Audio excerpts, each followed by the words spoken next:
శ్రీకాకుళం జిల్లాలో మరో విషాద ఘటన వెలుగులోకి వచ్చింది. అక్రమ ఇసుక రవాణా ఒక యువకుడి ప్రాణాన్ని బలి తీసుకుంది.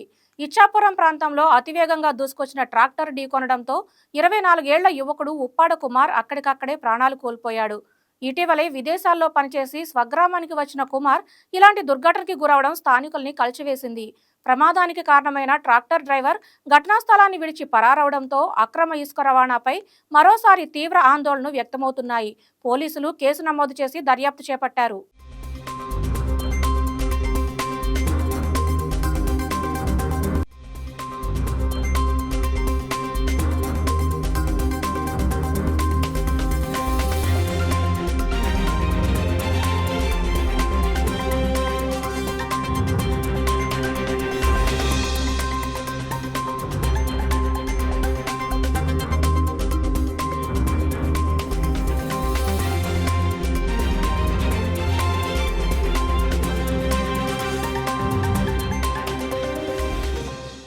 హాయ్ వ్యూయర్స్, ఈ వీడియో మీకు నచ్చినట్లయితే లైక్ కొట్టి షేర్ చేసి వైకే టీవీని సబ్స్క్రైబ్ చేసుకోండి.